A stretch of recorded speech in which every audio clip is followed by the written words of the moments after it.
ಭೂತರಾಜ್ ಅವ್ರ ಮೇಲ್ಕೊಂಟೆ. ಮೌಲ್ಯಯುತ ಶಿಕ್ಷಣಕ್ಕಾಗಿ ನಿಮ್ಮ ಮಕ್ಕಳನ್ನು ಸರ್ಕಾರಿ ಶಾಲೆಗೆ ಸೇರಿಸಿ ಒಳ್ಳೆಯ ಮೌಲ್ಯಯುತ ಶಿಕ್ಷಣವನ್ನು ಪಡೆಯಿರಿ ಅಂತೇಳಿ ಈ ಮೂಲಕ ಕೇಳ್ಕೊಳ್ತೀನಿ. ವಿಚಾರ ಏನಪ್ಪ ಅಂದರೆ, ಸರ್ಕಾರಿ ಅಧಿಕಾರಿಗಳು, ಶಿಕ್ಷಕರು ಮತ್ತು ಬೇರೆ ಇಲಾಖೆ ಅಧಿಕಾರಿಗಳು ಸರ್ಕಾರ ಮಾಡಿದಂತೆ ಜನಗಣತಿ ಕಾರ್ಯಕ್ರಮವನ್ನು ಮಾಡ್ತಾಯಿದ್ದಾರೆ.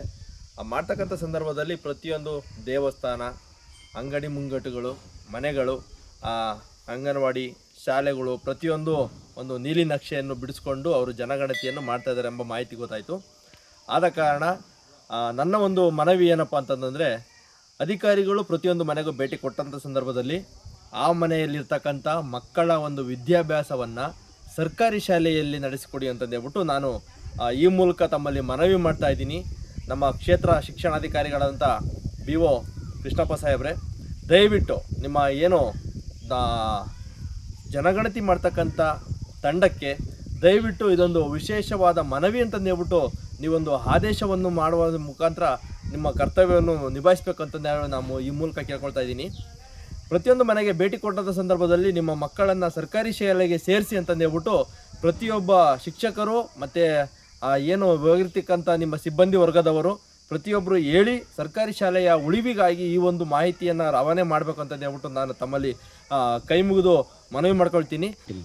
ಇನ್ನೊಂದು ವಿಚಾರ ಏನಪ್ಪ ಅಂದರೆ, ಸರ್ಕಾರಿ ಶಾಲೆಯಲ್ಲಿ ಸಿಗ್ತಕ್ಕಂಥ ಮೂಲಭೂತ ಸೌಕರ್ಯಗಳ ಬಗ್ಗೆ ಪೋಷಕರಿಗೆ ತಿಳಿಸುವಂಥ ಕೆಲಸವನ್ನು ಶಿಕ್ಷಕ ವೃಂದದವರು ಮಾಡಿ ತಮ್ಮ ಮಕ್ಕಳ ವಿದ್ಯಾಭ್ಯಾಸವನ್ನು ಸಹ ಯಾರು ಸರ್ಕಾರಿ ಶಾಲೆಯಲ್ಲಿ ಶಿಕ್ಷಕರಾಗಿ ಕೆಲಸ ಮಾಡ್ತಕ್ಕಂಥ ಎಲ್ಲ ಶಿಕ್ಷಕರು ತಮ್ಮ ಮಕ್ಕಳ ಶಿಕ್ಷಣವನ್ನು ಸಹ ನಿಮ್ಮ ಸರ್ಕಾರಿ ಶಾಲೆಯಲ್ಲಿ ನಿಮ್ಮ ಓಡಾಡೋಕ್ಕೆ ದೂರ ಆಗುತ್ತಂದರೆ ನಿಮ್ಮ ಊರಿನಲ್ಲಿರ್ತಕ್ಕಂಥ ನಿಮ್ಮ ಅಕ್ಕಪಕ್ಕ ಇರ್ತಕ್ಕಂಥ ಸರ್ಕಾರಿ ಶಾಲೆಗೆ ನಿಮ್ಮ ಮಕ್ಕಳನ್ನು ಸೇರ್ಪಡೆ ಮಾಡಬೇಕು ಅಂತ ಹೇಳ್ಬಿಟ್ಟು ನಾನು ಕೇಳ್ಕೊಳ್ತಿದ್ದೀನಿ. ಯಾಕಪ್ಪ ಈ ವಿಚಾರ ಹೇಳ್ತಾ ಇದ್ದೀನಿ ಅಂದರೆ, ಶಿರಾ ತಾಲೂಕು ಮೇಲ್ಕುಂಟೆ ಗ್ರಾಮ ಪಂಚಾಯಿತಿ ವ್ಯಾಪ್ತಿಯಲ್ಲಿ ಬರ್ತಕ್ಕಂಥ ತಾಡಿಪಾಳ್ಯ ಗ್ರಾಮದಲ್ಲಿ ಒಬ್ಬ ಶಿಕ್ಷಕಿ ಇಬ್ಬರು ಮಕ್ಕಳನ್ನು ತನ್ನದೇ ಸರ್ಕಾರಿ ಶಾಲೆಯಲ್ಲಿ ವಿದ್ಯಾಭ್ಯಾಸವನ್ನು ಕೊಡಿಸಿಕೊಂಡು ಆಮೇಲೆ ಈಗ ವಸತಿ ಶಾಲೆಗೂ ಸಹ ಅದೇ ಶಾಲೆಯಿಂದ ಹೋಗಿ ಪರೀಕ್ಷೆಯನ್ನು ಬರೆದು ಈಗ ವಸತಿ ಶಾಲೆಗೂ ಸಹ ಆ ಮಕ್ಕಳು ಸೇರ್ಪಡೆಯಾಗಿದೆ. ಭಾಳ ಹೆಮ್ಮೆ ಪಡುವಂಥ ವಿಚಾರ. ಆದ ಕಾರಣ ಹೇಳ್ತಾ ಇದ್ದೀನಿ, ನೀವು ತಗೊಳ್ತಕ್ಕಂಥ ಸಂಬಳಕ್ಕೆ ಕೃತಜ್ಞತೆಯನ್ನು ಸಲ್ಲಿಸಬೇಕು.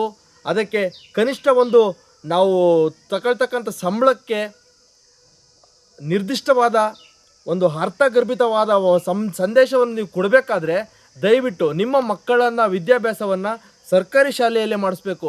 ಶಿಕ್ಷಕರೊಬ್ಬರೇ ಅಲ್ಲ, ಪೊಲೀಸ್ ಇಲಾಖೆ ಆಗಿರ್ಬೋದು, ಏನು ಲಾಯರ್ಗಳಾಗಿರ್ಬೋದು, ಡಾಕ್ಟರ್ಗಳಾಗಿರ್ಬೋದು, ಗ್ರಾಮ ಪಂಚಾಯಿತಿ ಅಭಿವೃದ್ಧಿ ಅಧಿಕಾರಿಗಳು ಆಗಿರ್ಬೋದು, EO ಆಗಿರ್ಬೋದು, ತಹಸೀಲ್ದಾರ್ ಆಗಿರ್ಬೋದು, ಪ್ರತಿಯೊಬ್ಬರು ನೀವೇನು ಸರ್ಕಾರಿ ಸಂಬಳವನ್ನು ತೊಗೊಳ್ತಾ ಇದ್ದೀರ, ಹೌದಲ್ಲ?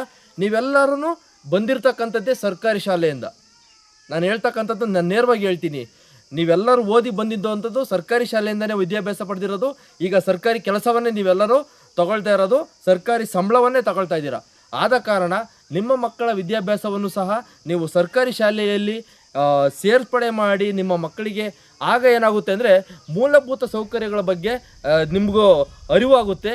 ನಿಮ್ಮ ಮಕ್ಕಳು ಬಂದಂಥ ಸಂದರ್ಭದಲ್ಲಿ ನಿಮಗೆ ದೂರವನ್ನು ತಿಳಿಸ್ತಾ ಇರ್ತಾರೆ, ಆ ರೀತಿ ಏನು ವ್ಯವಸ್ಥೆ ಇದೆ, ಏನು ವ್ಯವಸ್ಥೆ ಇಲ್ಲ. ಇವಾಗ ಸಂಬಂಧಪಟ್ಟ ಗ್ರಾಮ ಪಂಚಾಯಿತಿ ಅಭಿವೃದ್ಧಿ ಅಧಿಕಾರಿಗಳಿರ್ತಾರೆ, ಆ ಮಗು ಆ ಶಾಲೆಯಲ್ಲಿ ಓದ್ತಾ ಇದೆ, ಸರ್ಕಾರಿ ಶಾಲೆಯಲ್ಲಿ ಹೋಗ್ತಾ ಇದೆ ಅಂದರೆ ಅಲ್ಲಿಗೆ ಮೂಲಭೂತ ಸೌಕರ್ಯಗಳು ಏನಿದೆ ಏನಿಲ್ಲ ಅಂತಂದು ಹೇಳ್ಬಿಟ್ಟು ಆ ಮಗು ಬಂದು ನೇರವಾಗಿ ನಿಮ್ಮ ಗಮನಕ್ಕೆ ತಗೊಂಬರುತ್ತೆ. ಆವಾಗ ನಿಮಗೆ ನಮ್ಮ ಕರ್ತವ್ಯ ಜವಾಬ್ದಾರಿಗಳು ಏನಾಗುತ್ತೆ ಅಂತಂದೇ ಅರಿವಾಗುತ್ತೆ. ಆದ ಕಾರಣ ನಿಮ್ಮ ಮಕ್ಕಳನ್ನು ಸರ್ಕಾರಿ ಶಾಲೆಗೆ ಸೇರಿಸಿದ್ದೆ ಆದಲ್ಲಿ ಮೂಲಭೂತ ಸೌಕರ್ಯಗಳನ್ನೇನು ಕೊಡಬೇಕು, ನಮ್ಮ ಮಕ್ಕಳಿಗೆ ಏನು ಸಿಗಬೇಕು ಮೂಲಭೂತ ಸೌಕರ್ಯಗಳು ಪ್ರತಿಯೊಂದು ನಿಮಗೆ ಅರಿವಾಗುತ್ತೆ. ಆವಾಗ ನಮ್ಮ ಸರ್ಕಾರಿ ಶಾಲೆಗಳು ಸಹ ಉಳಿತವೆ, ಸರ್ಕಾರಿ ಶಾಲೆಗಳು ಬೆಳಿತವೆ. ಎಷ್ಟೋ ಬಡ ವಿದ್ಯಾರ್ಥಿಗಳಿಗೂ ಸಹ ಇವಾಗ ಒಂದು ಊರಲ್ಲಿ ಸರ್ಕಾರಿ ಶಾಲೆಗೆ ಮಕ್ಕಳು ಸೇರಿಸಲಿಲ್ಲ ಅಂತಂದರೆ ಆ ಶಾಲೆಯನ್ನು ಅಸ್ತಿತ್ವ ಕಳ್ಕೊಳ್ಳುತ್ತೆ. ಆ ಕಳ್ಕೊಂಡಂಥ ಸಂದರ್ಭದಲ್ಲಿ ಯಾವುದೋ ಬಡ ವಿದ್ಯಾರ್ಥಿಗಳಿಗೂ ಒಂದು ಶಿಕ್ಷಣ ಬೇಕಾಗುತ್ತೆ, ಶಾಲೆ ಇಲ್ಲಾಂದರೆ ಬೇರೆ ಊರಿಗೆ ಆ ಮಕ್ಕಳನ್ನ ಕಳಿಸಲ್ಲ.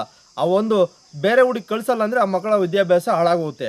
ಆದ ಕಾರಣ ದಯವಿಟ್ಟು ನಿಮ್ಮೆಲ್ಲ ಅಧಿಕಾರಿಗಳಿಗೂ ಕೈ ಮುಗಿದು ಕೇಳ್ಕೊಳ್ತಾ ಇದ್ದೀನಿ, ಪ್ರತಿಯೊಬ್ಬ ಮಕ್ಕಳನ್ನು ನಿಮ್ಮ ಏನು ಮಕ್ಕಳಿದ್ದಾರೆ ಅವರೆಲ್ಲ ಸರ್ಕಾರಿ ಶಾಲೆಯಲ್ಲಿ ಓದಿಸಿದ್ರೆ ಈ ಒಂದು ವ್ಯವಸ್ಥೆ ಆದಷ್ಟು ಬೇಗ ಬದಲಾವಣೆ ಆಗುತ್ತೆ. ಈಗ ಖಾಸಗಿ ಶಾಲೆಯವರು ಪ್ರತಿಯೊಂದು ಗ್ರಾಮಕ್ಕೂ ಸಹ ತೆರಳಿ ಮಕ್ಕಳನ್ನು ನಮ್ಮ ಶಾಲೆಯಲ್ಲಿ ಇಂತಿಷ್ಟು ಕಡಿಮೆ ಶುಲ್ಕವನ್ನು ತೆಗೆದುಕೊಳ್ತೀವಿ, ಉನ್ನತ ವ್ಯಾಸಂಗ ಮಾಡ್ತಕ್ಕಂಥ ಶಿಕ್ಷಕರಿಂದ ವಿದ್ಯಾಭ್ಯಾಸ ಕೊಡಿಸ್ತೀವಿ, ನಮ್ಮಲ್ಲಿ ಆಟ ಉಪಕರಣಗಳು ಮಾಡ್ತಾಯಿದ್ದೀವಿ, ಎಲ್ಲ ರೀತಿಯ ಒಂದು ವಿದ್ಯಾಭ್ಯಾಸದಲ್ಲಿ ನಾವೇನು ಕೊಡಬೇಕು ಮೂಲಭೂತ ಸೌಕರ್ಯ ಕೊಡ್ತೀವಿ ಅಂತಂದೇಳ್ಬಿಟ್ಟು ಹೇಳ್ತಾ ಇದ್ದಾರೆ. ಅದನ್ನು ಬದಿಗೊತ್ತಿ ನಮ್ಮ ಸರ್ಕಾರಿ ಶಾಲಾ ಶಿಕ್ಷಕರು ಈ ಒಂದು ಕೆಲಸವನ್ನು ಮಾಡೋದ್ರಲ್ಲಿ ಮೊದಲೇ ಹೆಜ್ಜೆ ಇಡಬೇಕು ನಮ್ಮ ತಾಲೂಕಿನಲ್ಲಿ ಅಂತಂದೇಳ್ಬಿಟ್ಟು ತಮ್ಮಲ್ಲಿ ಕೈ ಮುಗಿದು ಮನವಿ ಮಾಡ್ಕೊಳ್ತಾ ಇದ್ದೀನಿ. ಸಾರ್ವಜನಿಕರೇ ಹಾಗೂ ವಿದ್ಯಾರ್ಥಿಗಳ ಪೋಷಕರೇ, ದಯವಿಟ್ಟು ನಮ್ಮ ಬದಲಾವಣೆ ನಮ್ಮಿಂದನೇ ಸಾಧ್ಯ. ಯಾಕಪ್ಪ ಹೇಳ್ತಾ ಇದ್ದೀನಿ ಅಂದರೆ, ಈಗ ನಿನ್ನೆ ಏನು 10ನೇ ತರಗತಿಯ ಒಂದು ಫಲಿತಾಂಶ ಬಂದಿದೆ. ಆ ಫಲಿತಾಂಶದಲ್ಲಿ ಇಡೀ ನಮ್ಮ ರಾಜ್ಯವೇ ಒಂದು ಬೆಚ್ಚಿ ಬೀಳುವಂಥ ಸಂಗತಿಗಳು ಎದುರಾಗಿದೆ. ಏನಪ್ಪ ಅಂದರೆ, ಖಾಸಗಿ ಶಾಲೆಗಳಿಗಿಂತ ಸರ್ಕಾರಿ ಶಾಲೆಯ ಒಂದು ಏನು ಪರೀಕ್ಷೆಯ ಮೌಲ್ಯಾಂಶಗಳು ಸರ್ಕಾರಿ ಶಾಲೆಯಲ್ಲಿ ಬೆಳೆದಂಥ ಮಕ್ಕಳು, ವಿದ್ಯಾಭ್ಯಾಸ ಕಲಿತಂಥ ಮಕ್ಕಳೇ ಸಹ ಹೆಚ್ಚಿನದಾಗಿ ಪಾಸಾಗಿದ್ದಾರೆ. ಆ ಒಂದು ಉದ್ದೇಶದಿಂದ ಹೇಳ್ತಾ ಇದ್ದೀನಿ, ನೀವು ಯಾವುದೇ ಕಾರಣಕ್ಕೂ ನೀವು ಏನು ಆಂಗ್ಲ ಮಾಧ್ಯಮದಲ್ಲಿ ಮಕ್ಕಳನ್ನ ವಿದ್ಯಾಭ್ಯಾಸ ಮಾಡಬೇಕು ಅಂತಂದೇಳ್ಬಿಟ್ಟು ನೀವು ತೀರ್ಮಾನ ಮಾಡಿದಿರೋ, ಇದು ತಪ್ಪು ಮಾಹಿತಿ. ಆಮೇಲೆ ಇನ್ನು ಮುಂದಿನ ದಿನಮಾನಗಳಲ್ಲಿ ಪ್ರತಿಯೊಂದು ಹಳ್ಳಿಗಳಲ್ಲಿ KPSC ಶಾಲೆಗಳು ಅಂದರೆ ಸರ್ಕಾರಿ ಆಂಗ್ಲ ವಿದ್ಯಾಭ್ಯಾಸವನ್ನು ಕಲಿಸ್ತಾ ಅಂತಕ್ಕಂಥ ಕೆಲಸವನ್ನು ಸರ್ಕಾರ ಮಾಡ್ತಾ ಇದೆ. ಆ ಒಂದು ಉದ್ದೇಶದಿಂದ ಈಗ ನೋಡ್ತಾ ಇರ್ಬೋದು ನೀವು, ಸಿಲಿಂಡರ ಬೆಲೆ ಏರಿಕೆ ಆಗಿದೆ ಅಂತಂದೇಳ್ಬಿಟ್ಟು ಭಾಳ ಸಮಸ್ಯೆಗೆ ಎದೆಗುಂದ್ಬಿಟ್ಟಿದ್ದಾರೆ ಎಲ್ಲ ಸಾರ್ವಜನಿಕರು. ಆ ಒಂದು ಉದ್ದೇಶದಿಂದ ಹೇಳ್ತಾ ಇದ್ದೀನಿ, ಇವತ್ತು ಬೆಳಗ್ಗೆ ನಮ್ಮ ಮಗು ಉಪವಾಸ ಸರ್ಕಾರಿ ಶಾಲೆಗೆ ಹೋದ್ರೂ ಮಧ್ಯಾಹ್ನ ಬಿಸಿ ಊಟ ಮಾಡ್ಕೊಂಡು ಮನೆಗೆ ಬರುತ್ತೆ. ಆದರೆ ಖಾಸಗಿ ಶಾಲೆಗೆ ಹೋದರೆ ಏನು ಬೆಳಿಗ್ಗೆ ತಿಂಡಿನೂ ಮಾಡಿಕೊಡ್ಬೇಕು, ಮಧ್ಯಾಹ್ನ ಊಟಕ್ಕೂ ಸಹ ವ್ಯವಸ್ಥೆ ಮಾಡಿಕೊಡ್ಬೇಕು, ಮತ್ತು ಸಂಜೆ ಬಂದಾಗೂ ಮನೆಗೆ ವ್ಯವಸ್ಥೆ ಮಾಡಬೇಕು. ಆದರೆ ಸರ್ಕಾರಿ ಶಾಲೆಯಲ್ಲಿ ಹಾಲು ಕೊಡ್ತಾರೆ, ಮೊಟ್ಟೆ, ಬಾಳೆಹಣ್ಣು, ಬಿಸಿ ಊಟ ವ್ಯವಸ್ಥೆ ಇರುತ್ತೆ. ಆದ ಕಾರಣ ಮುಂದಿನ ದಿನಮಾನಗಳಲ್ಲಿ ಇವೆಲ್ಲ ಮಕ್ಕಳು, ನಿಮ್ಮ ಮಕ್ಕಳಿಗೆ ಮೂಲಭೂತ ಸೌಕರ್ಯಗಳು ಸಿಗಬೇಕು, ಸರ್ಕಾರಿ ಶಾಲೆಯ ಬಗ್ಗೆ ತಿಳ್ಕೋಬೇಕು, ಮೌಲ್ಯಗಳ ಬಗ್ಗೆ ತಿಳ್ಕೋಬೇಕು ಅಂತಂದರೆ ನೀವು ದಯವಿಟ್ಟು ಸರ್ಕಾರಿ ಶಾಲೆಗೆ ಸೇರಿಸಬೇಕು.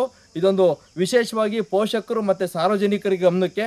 ಯಾರು ಕೂಡ ನಿಮ್ಮ ಅಕ್ಕಪಕ್ಕದ ಮನೆಯವರು, ನಿಮ್ಮ ಮನೆಗೆ ಮಕ್ಕಳಿಲ್ಲ ಅಂದರೂ ಅಕ್ಕಪಕ್ಕದ ಮನೆಯವ್ರಿಗೆ ಹೇಳಿ ಸರ್ಕಾರಿ ಶಾಲೆಗೆ ನಿಮ್ಮ ಮಕ್ಕಳನ್ನ ವಿದ್ಯಾಭ್ಯಾಸ ಕೊಡಿಸಿಕೊಡಿ ಅಂತಂದೇಳ್ಬಿಟ್ಟು ತಿಳಿದಂಥ ವಿದ್ಯಾವಂತರು ಮತ್ತು ಊರಿನ ಹಿರಿಯ ಮುಖಂಡರುಗಳು ಎಲ್ಲರೂ ಹೇಳ್ಬೇಕು ಅಂತಂದೇಳ್ಬಿಟ್ಟು ನಾನು ನಮ್ಮಲ್ಲಿ ಮತ್ತೊಮ್ಮೆ ಮನವಿ ಮಾಡ್ಕೊಳ್ತಾ ಇದ್ದೀನಿ.